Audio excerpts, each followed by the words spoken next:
এই উম্মতের 70,000 মানুষ কিন্তু আবার বিনা হিসেবে জান্নাতে যাবে। এই উম্মতের 70,000 মানুষ বিনা হিসেবে জান্নাতে যাবে, যারা 1 নাম্বার পাখি উড়িয়ে ভাগ্য গণনা করে না। যারা পাখির সাথে ভাগ্য গণনা করে, শিরকের সাথে সম্পর্ক আছে কি নাই? যারা আগুনের সেকা টাকা দিয়ে আগুনের উল্কি অঙ্কন করে চিকিৎসা পদ্ধতি গ্রহণ করে না। যারা হারাম অবৈধ কোনো ঝাড়ফুঁক গ্রহণ করে না, যে তাবিজ কবজ কবিরাজি করে না, কুফরি কালাম করে ঝাড়ফুঁক করছে না, এগুলো করে না। যারা সর্বাবস্থায় আল্লাহর উপর তাওয়াক্কুল করে, 70,000 এমন মানুষ বিনা হিসেবে জান্নাতে যাবে ইনশাআল্লাহ। এটাও মাথায় নেন। এবার সামনে আসেন, ইবলিস এবং তার অনুসারীরা কিভাবে শিরক ছড়িয়েছে? কয়ভাবে? উত্তর 3 ভাবে। কয়ভাবে? 3 ভাবে। আশ-শিরকু ফিল আকিদা, শিরক ছড়িয়েছে বিশ্বাসের মধ্যে। যেমন কিছু মানুষ বিশ্বাস করে এখন এই যুগে, এবং এই যুগেরও এদের সংখ্যা বেশি, তারা বিশ্বাস করে যে আল্লাহ এই মহাবিশ্ব সৃষ্টি করেন নাই, এই মহাবিশ্ব সৃষ্টি হয়েছে বিগ ব্যাং থেকে। কোরআনে সূরা আম্বিয়ার মধ্যে একটা কথা আছে, আওয়ালাম ইয়ারাল্লাযীনা কাফারু আন্নাস সামাওয়াতি ওয়াল আরদা কানাতা রাতকান ফাফাতাকনাহুমা। আল্লাহ পাক বলছেন, কাফেররা কি লক্ষ্য করে দেখেন না যে আসমান সমূহ এবং জমিন একটা বিন্দুর মধ্যে ছিল একত্রিত, আমি এটাকে বিচ্ছিন্ন করে দিয়েছি। যদি তারা বলেও যে বিগ ব্যাং থেকে সব সৃষ্টি হয়েছে, আমরা বলবো এই বিগ ব্যাং এর স্রষ্টা হচ্ছেন আল্লাহ রাব্বুল আলামিন। কথা বুঝতে পারছেন? তো এই যে চিন্তা ওদের যে আল্লাহ বলতে কেউ নাই, এটা শিরক কিনা? কেউ কেউ চিন্তা করছে যে আল্লাহ আছেন, আরো উপাস্য আছে, যেমন আল্লাহ, তার সন্তান নাউযুবিল্লাহ ঈসা আলাইহিস সালাম এবং পবিত্র আত্মা রূহুল কুদুস। এই সংখ্যায় লোক আছে কি নাই? এদের সংখ্যা কত বিশ্বে? 300-400 কোটি হবে কিনা? না না, আরো কম হবে, হয়তো বেশি বলে ফেলছি। মানে কোটি তো হবে, 100 কোটি তো বেশি হবে নাকি? সারা বিশ্বে মুসলিমদের সংখ্যা বেশি না খ্রিস্টানদের? খ্রিস্টানদের মধ্যে এক শ্রেণীর খ্রিস্টান, তারা সবাই বলে না, এক শ্রেণীর খ্রিস্টান বলে যে আল্লাহ 3 জন, 3 ইলাহ বিশ্বাস, 3 খোদায় বিশ্বাস করে। এই কয়েকদিন আগে বলেছি আমরা, কি নাউযুবিল্লাহ বলেছে, মেরি ক্রিসমাস বলেছে না, 25শে ডিসেম্বর। এবং মুসলিমরাও এর সাথে একাত্মতা প্রকাশ করেছে। আস্তাগফিরুল্লাহ ওয়া আতুবু ইলাইহি। সূরা মারিয়ামে আল্লাহ পাক বলছেন, তারা এমন একটা কথা বলে, ওয়াকালু ইত্তাখাযাল্লাহু ওয়ালাদা, তারা বলে আল্লাহ সন্তান গ্রহণ করেছেন। নাউযুবিল্লাহ। লাকাদ জিতুম শাইআন ইদ্দা তাকাদু সামাওয়াতু ইয়াতাফাত্তারনা মিনহু ওয়া তানশাক্কুল আরদু ওয়া তাখিরুল জিবালু হাদ্দা। আল্লাহ পাক বলছেন, কথার ওজনগুলো দেখেন। আল্লাহ পাক বলছেন, যখন তারা বলে যে আল্লাহ সন্তান গ্রহণ করেছে, তখন আসমান নিজেই ফেটে পড়তে চায়, জমিন নিজেই চৌচির হতে চায়, এবং পাহাড়গুলো নিজেই থরথর করে কেঁপে ভেঙে পড়তে চায়। আল্লাহ পাক এদেরকে ক্ষমতা দিতেন, ইচ্ছার স্বাধীনতা দিতেন, হ্যাঁ করো, তাহলে আসমান ফেটে পড়তো। এখন যখন আমরা বলছি যে মেরি ক্রিসমাস, আসমান ফেটে পড়তো। আল্লাহ পাক বলছেন সূরা মারিয়ামের শেষের দিকে পড়ে দেখেন, আল্লাহ পাক বলছেন, ওয়াকালু ইত্তাখাযার রহমানু ওয়ালাদা, তারা বলে রহমান সন্তান গ্রহণ করেছেন। নাউযুবিল্লাহ। তাকাদু সামাওয়াতু ইয়াতাফাত্তারনা মিনহু, এই কথা শুনে আসমান ফেটে পড়তে চায়। ওয়া তানশাক্কুল আরদ, জমিন চৌচির হতে চায়। ওয়া তাখিরুল জিবালু হাদ্দা, পর্বত ফেটে পড়তে চায়, চৌচির হতে চায়। সুবহানাল্লাহ। লাকাদ জিতুম শাইআন ইদ্দা, তোমরা একটা চরম রকম ভয়ঙ্কর মিথ্যা প্রতারণাপূর্ণ কথা নিয়ে এসেছো। যখন বলছে কেউ মেরি ক্রিসমাস, তার মানে সে স্বীকার করছে যে 25শে ডিসেম্বরে আল্লাহ পাক ঈসা আলাইহিস সালামকে জন্ম দিয়েছেন। নাউযুবিল্লাহ। তাই কি না? বুঝতে পারেন না কথা? আর আমরা নামাজে বলছি লাম ইয়ালিদ ওয়া লাম ইউলাদ, কুল হুয়াল্লাহু আহাদ আল্লাহুস সামাদ। লাম ইয়ালিদ, তিনি কাউকে জন্ম দেন নাই, ওয়া লাম ইউলাদ, তাকেও কেউ জন্ম দেয়নি, ওয়া লাম ইয়াকুল লাহু কুফুয়ান আহাদ। একবার এই সূরা পড়লে কোরআনের 3 ভাগের 1 ভাগ পড়ার নেকি হয়ে যায়। 3 বার পড়লে 1 খতম কোরআনের নেকি হয়ে যায়। এমনি এমনি হয় না, কারণ কোরআনের 3 ভাগের 1 ভাগ হচ্ছে আল্লাহর তাওহীদ। কোরআনের 3 ভাগের 1 ভাগ কি? আল্লাহর তাওহীদ। এই যে 3 ভাগের 1 ভাগ, আর 1 ভাগ হচ্ছে হুকুম আহকাম, কি করবে কি করবে না, আর 1 ভাগ হচ্ছে হিস্ট্রি, ইতিহাস, কি হয়েছে এই পর্যন্ত বিশ্বে। কোরআন 3 ভাগে ভাগ করতে পারবেন আপনি। প্রিয় ভাইরা, এটা শিরক কিনা? এবং কোটি কোটি মানুষ কি এই শিরকে বিশ্বাস করে কিনা? এখন ওই সমাজে গিয়ে যদি আপনি বলেন সামাজিকতার খাতিরে মেনে নিচ্ছি যে এটা শিরক, তারপরে আমি আপোষ করলাম, চলবে? এখন কিছু মানুষ সামাজিকতার দোহাই দেয়। সামাজিকতা কোন সমাজে? যে সমাজ আমাকে শিরক শেখাবে ওই সমাজ, যে সমাজ আমাকে হারাম খাওয়া শেখায় সেই সমাজ, যে সমাজে মানুষ বেদাতি আমল করে সেই সমাজ। কোন সমাজের পূজা করবেন? কোন সমাজের ইত্তেবা করবেন? যেই সমাজ নবী সাল্লাল্লাহু আলাইহি ওয়াসাল্লামের আদলে গড়া সমাজ, সেই সমাজের আমরা তাবেদারি করব ইনশাআল্লাহ। আর যেই সমাজ জাহিলিয়াতের আদলে গড়া, সেই সমাজের তাবেদারি করতে হবে। আল্লাহ পাক বোঝার তৌফিক দান করুন। তো এই যে কিছু মানুষ এখানে শিরক করছে, তারপর কিছু মানুষ কি বলছে যে গ্রহ নক্ষত্র চন্দ্র সূর্যের উপাসনা করা যায়, করছে না মানুষ? কিছু মানুষ কবর পূজা করছে কিনা? করছে কিনা? কিছু মানুষ মাজারের পূজা করছে কিনা?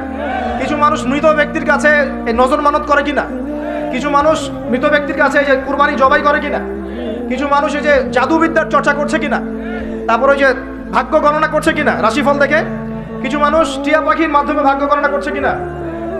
প্রত্যেকটা রন্ধ্র শিরক। প্রথম শিরক হচ্ছে আকীদার, বিশ্বাসের। আল্লাহ ছাড়া কেউ সন্তান দিতে পারে বিশ্বাস করলে শিরক। আল্লাহ ছাড়া কেউ আমাকে পরকালে বাঁচাবে বিশ্বাস করলেই শিরক। আল্লাহ ছাড়া কেউ আমাকে ভালো করতে পারে বিশ্বাস করলে শিরক, খারাপ করতে পারে বিশ্বাস করলে শিরক। আল্লাহ ছাড়া কেউ উপকার অপকার করতে পারে বিশ্বাস করলে শিরক। আল্লাহ থেকে সব হয়, এই কনসেপ্টের বাইরে গেলেই শিরক হয়ে যাবে। সবকিছু কার থেকে হয়? তো এই যে লা ইলাহা ইল্লাল্লাহ একটা আকীদার বিষয়। প্রথমে আকীদার মধ্যে শিরক ঢুকেছে, একটা শিরক ঢুকেছে আমলের মধ্যে। আশ-শিরকু ফিল আমাল, আমলগুলোর মধ্যে। কিরকম? এই যে আল্লাহ বাদ দিয়ে অন্য কাউকে সেজদা করা, আল্লাহ বাদ দিয়ে অন্য কারোর জন্য নজর মানত করা, আল্লাহ বাদ দিয়ে অন্য কারোর জন্য এই যে আপনি কুরবানি করছেন, হ্যাঁ, আল্লাহ ছাড়া অন্য কারোর কাছে দোয়া করছেন, সবই শিরক। এই যে আপনি হাতের মধ্যে একটা বালা পড়ে আছে, বালাটা খুলতে বললে খোলেন না। কেন খোলেন না? আপনার ধারণা এটা খুলে ফেললে আপনার ক্ষতি হবে, রোগ আর ভালো হবে না। এই যে আকীদা, শিরকি আকীদা, শিরকি আকীদা, টাটকা শিরকি আকীদা। যদি মনে করেন যে এটা খুললে, এই যে আংটি একটা পরেছে, মনে করেন এই নিয়াতে পরে থাকেন যে এই আংটি পরার পরে আমার রোগ ভালো হবে, টাটকা শিরক এটা। এমনি যদি পড়েন সৌন্দর্য বর্ধনের জন্য পড়েছি, কোনো সমস্যা নেই, ইন্নামাল আমালু বিন্নিয়াত। কিন্তু যদি এই নিয়াতে পড়েন এই আংটিটা পরলে আমার রোগটা ভালো হবে, খুললে আর রোগ ভালো হবে না, ব্যাস শিরক হয়ে গেছে। তারপরে বিয়ে হচ্ছে না, তাবিজ করতেছে, তাবিজ করলে বিয়ে হবে, শিরক হয়ে গেল। আবার একজনকে ভালোবাসে, অবৈধ ভালোবাসা, বৈধটা না অবৈধটা। এখন তার আবার বিয়ে ঠিক হয়েছে এক জায়গায়, এই বিয়ে সে ভাঙাবে, কবিরাজের কাছে গিয়ে বিয়ে ভাঙানি করতেছে, চালাচালি করতেছে, নকশা আঁকতেছে, করে না? স্বামী স্ত্রীর কথা শোনে না, স্ত্রী চলে গেছে কবিরাজের কাছে, গিয়ে বলছে আমার স্বামী আমার কথা শোনে না, তাবিজ করবো, তাবিজ দেন। স্বামী ঘুমায়, বালিশের নিচে দেখে তাবিজ। আছেন এরকম কুফরি কালা? সবই শিরক। কেউ জাদুবিদ্যার চর্চা করতেছে মানুষ এখন। এবং বিশ্বাস করেন, আমি একটা নিউজ দিই আপনাদেরকে, এখন বিশ্বের একটা অংশের মানুষ সত্যি সত্যি ব্ল্যাক ম্যাজিক বা কালো জাদু করে। ব্ল্যাক ম্যাজিক বা কালো জাদুর চর্চা হচ্ছে, আবার নতুন করে বিশ্বে কালো জাদুর চর্চা হচ্ছে। তো খেয়াল রাখতে হবে এগুলো থেকে বাঁচার জন্য কি করব? বাঁচার জন্য প্রতিদিন 5 ওয়াক্ত নামাজ, পবিত্র অবস্থায় থাকার চেষ্টা করা, সকাল সন্ধ্যার মাসনুন দোয়া কালামগুলো পড়বেন হিজবুল মুসলিম বই থেকে। আর এই যে আপনার কোরআন তেলাওয়াত, ডেইলি একটু করে কোরআন তেলাওয়াত করলে ইনশাআল্লাহ এই ধরনের চোখ লাগা, বদনজর, জাদুটোনা সবকিছু পরাজিত হয়ে যাবে ইনশাআল্লাহ তাআলা। বহু মানুষ জিনের উপাসনা শুরু করেছে, হ্যাঁ, জিন তাবে করছে, জিনকে দিয়ে কাজ করাচ্ছে। এগুলো তো সায়েন্স বিশ্বাস করে না, করে? জিন জাতির অস্তিত্ব আছে কি নাই? ওয়ামা খালাকতুল জিন্না ওয়াল ইনসা, আল্লাহ পাক বলছেন ওয়ামা খালাকতুল জিন্না ওয়াল ইনসা, আমি জিন আর মানুষকে সৃষ্টি করেছি কি জন্য? ইল্লা লিয়াবুদুন, আমার ইবাদত করার জন্য। আমাদের সবার সাথেই একটা করে শয়তান জিন আছে, আছে না নাই? আছে। বাথরুমে যান না, বাথরুমে যাওয়ার সময় কি দোয়া পড়েন? আল্লাহুম্মা ইন্নী আউযু বিকা মিনাল খুবসি আর খাবাইস, মানে কি? খুবসি আর খাবাইস মানে কি? দুষ্ট, নোংরা জিন, শয়তান। তো সুলাইমান আলাইহিস সালামের যুগ থেকে জাদুবিদ্যার চর্চা চলে আসছে, এবং আমাদের নবী মুহাম্মদ সাল্লাল্লাহু আলাইহি ওয়াসাল্লামকেও কিন্তু জাদু করা হয়েছিল, জানেন এটা? আমাদের নবী সাল্লাল্লাহু আলাইহি ওয়াসাল্লামের মাথার চুল মোবারককে নিয়ে জাদু করেছিল একই মহিলা, ঠিক আছে? এই জাদুর অস্তিত্ব ছিল একটা কূপের নিচে। আলী রাদিয়াল্লাহু আনহু গিয়ে সেটাকে খুঁজে বের করেন, রাসূল সাল্লাল্লাহু আলাইহি ওয়াসাল্লামের সামনে ওটা ধ্বংস করে দেওয়া হয়। এরপরে এই সময় নাজিল হয় কুল আউযু বিরাব্বিল ফালাক মিন শাররি মা খালাক ওয়া মিন শাররি গাসিকিন ইযা ওয়াকাব ওয়া মিন শাররিন নাফাসাতি ফিল উকাদ। এটা হচ্ছে জাদুর আয়াত। ওয়া মিন শাররিন নাফাসাতি ফিল উকাদ ওয়া মিন শাররি হাসিদিন ইযা হাসাদ। এবার নাজিল হয় কুল আউযু বিরাব্বিন নাস মালিকিন নাস ইলাহিন নাস মিন শাররিল ওয়াসওয়াসিল খান্নাস আল্লাযী ইউওয়াসওয়িসু ফি সুদুরিন নাস মিনাল জিন্নাতি ওয়ান নাস। এই সূরা দুটো নাজিল হয় এই ঘটনার প্রেক্ষিতেই। আমরা তো শানে নজুল অনেকে জানি না। তো এগুলো এখন শিরকি আকীদা আমাদের সমাজে চলছে। আবার একটা কি, কথার মধ্যে শিরক চলছে। কথা আমরা বলছি আমরাই সমস্ত ক্ষমতার অধিকারী, বলছে কি না? এরকম কথা শোনা যায় না? আর তাবারাকাল্লাযী বিয়াদিহিল মুলক মানে কি? বরকতময় সেই সত্তা যার হাতে সমস্ত ক্ষমতা, রাজত্ব। তাবারাকাল্লাযী বিয়াদিহিল মুলক, তিনি বরকতময় সত্তা যার হাতে সমস্ত ক্ষমতা। আমরা বলি লা হাওলা ওয়ালা কুওয়াতা ইল্লা বিল্লাহ, কোনো শক্তি সামর্থ্য নাই কে ছাড়া? আল্লাহ ছাড়া। আর আমরা এদিকে বলছি সমস্ত ক্ষমতা আমাদের হাতে। এটা কি শিরক হচ্ছে না? শিরক হচ্ছে। আমরা বলি অনেক সময় বলে ফেলি, ভাই কেমন আছেন? হ্যাঁ ভাই আপনার দোয়ায় ভালো আছে। আপনি কি আমার দোয়ায় ভালো আছেন? আপনাকে বলতে হবে যে আলহামদুলিল্লাহ, আল্লাহর ইচ্ছায় অতঃপর আপনার দোয়ায় ভালো আছে। কথা খুব সাবধানে, আলহামদুলিল্লাহ আল্লাহর ইচ্ছায় এবং অতঃপর আপনার দোয়ায় ভালো আছে। অতঃপর বলতে হবে, অতঃপর, এবং না অতঃপর। বলছে মা কেমন আছে? ভালো আছে, ডাক্তার ভালো ছিল, না হলে মাকে বাঁচানো যেত না, ব্যাস শিরক হয়ে গেল। বলছে নৌকাটা ডুবে যাচ্ছিল, মাঝি ভালো ছিল, না হলে নৌকা ডুবে যেত। ড্রাইভারটা ভালো ছিল, না হলে রাস্তায় নির্ঘাত অ্যাক্সিডেন্ট হতো। এইটা কথা আমরা চলতে ফিরতে শিরক করতেছি। এই যে মেয়ে ছেলেরা বল তোমাকে ছাড়া বাঁচবো না, বাঁচিয়েন না, বেঁচে থাকে কি হবে আপনার? যদি একটা মেয়ের জন্য জীবন দিয়ে দেন, তাহলে আল্লাহর জমিনে আপনি আল্লাহর জন্য কি করবেন?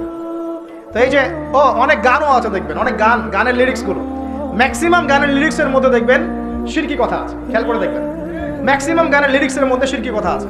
হ্যাঁ, এই চাঁদ তোমাকে দিয়ে দিলাম, চাঁদ তোর বাপের। হ্যাঁ, তোমার জন্য তারা ছিনিয়ে এনে নিব, তারা কি তোর বাপের? তারা চাইলে ছিনিয়ে আনতে পারবে। মানে অনেক ক্ষেত্রে শিরক হচ্ছে। অনেকে দেখা যায় তোমার জন্য মরতে পারি, এরকম কথা। আমি আসলে গানের লিরিক্স আমি বলতে পারবো না, কারণ এগুলো অনেক আগের কথা, যে জীবনে হয়তো যখন অনেক ছোট ছিলাম তখন হয়তো গান টান কানে আসতো আর কি।